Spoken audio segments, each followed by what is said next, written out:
कर रहे हैं देवभूमि की धड़कन देसी चैनल। हिमाचल प्रदेश में आज सड़कों पर हजारों बेसहारा पशु घूम रहे हैं, लेकिन सरकार आज भी बेसहारा पशुओं के लिए गंभीर नहीं है। अगर जल्द ही इस समस्या का हल नहीं किया गया तो भारतीय किसान संघ इस बारे सरकार का विरोध करेगा।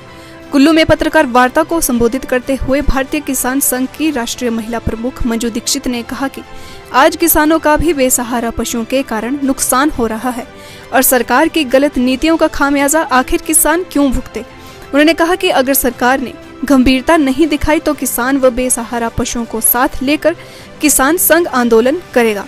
मंजू दीक्षित ने कहा कि प्रदेश सरकार के द्वारा बेसहारा पशुओं के लिए गौ अभयारण्य व गौ सदन बनाने की बात कही गई, लेकिन वो बात आज भी धरातल पर नहीं दिख रही है।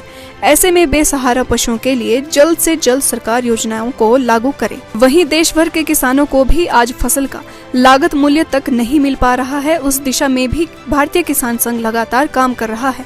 हिमाचल प्रदेश की अगर बात करें तो यहाँ पर सेब का समर्थन मूल्य भी कम है।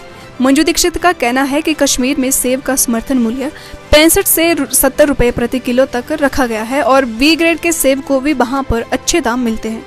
ऐसे में हिमाचल के सेब को भी कश्मीर की तर्ज पर सेब का समर्थन मूल्य दिया जाना चाहिए ताकि बागवानों की आर्थिकी मजबूत हो सके। मंजू दीक्षित ने कहा कि आज के समय में फसलों की लागत बढ़ गई है और उसके बाद मंडियों में किसान को उचित समर्थन मूल्य भी नहीं मिल पा रहा है, जिसके चलते देश भर में किसान आत्महत्या करने को मजबूर हो रहे हैं।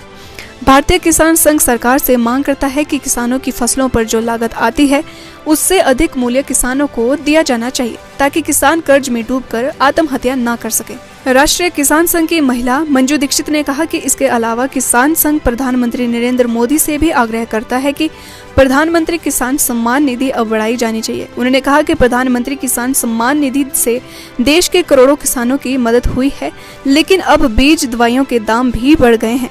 ऐसे में प्रधानमंत्री किसान सम्मान निधि 10,000 रुपए की जानी चाहिए।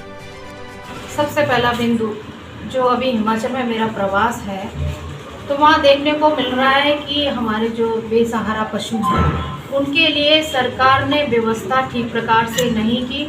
गौ सेंचुरियों की बात की, पूर्णतः उसमें संतोषजनक परिणाम नहीं मिल रहे सरकार को और उसी वजह से आप देखिए अभी हमारी जो गाय माता की दुर्दशा हो रही है, लंपी रोग से ग्रसित हैं, वो सारी व्यवस्थाएं ठीक प्रकार से उनको नहीं मिल रही हैं। वैक्सीनेशन की पूर्ण रूप से व्यवस्था नहीं है। तो क्या कर रही थी सरकार, जब उनको पता था, अंदेशा था कि पूरे देश में माहौल क्या है, सरकार को कान और आंख और सारी व्यवस्थाएं खोल के ये देखनी थी कि हमारे प्रदेश में भी ये होने वाला है, तो पहले से व्यवस्थाएं रखनी थी। लेकिन हमको देखने को मिल रहा है कि सब किसान परेशान है और उनकी जो पशुधन से घर में व्यवस्थाएं थी वो सारी व्यवस्थाएं बिगड़ चुकी है। फसल खराबे की तो आपको पता ही है, किसान हमेशा समस्याओं से जूझता रहा है और जूझेगा भी अगर सरकार सुनवाई नहीं करती है उनकी। तो अगर नहीं सुनवाई करती है तो भी परिणाम उनको भुगतने को तैयार होना पड़ेगा।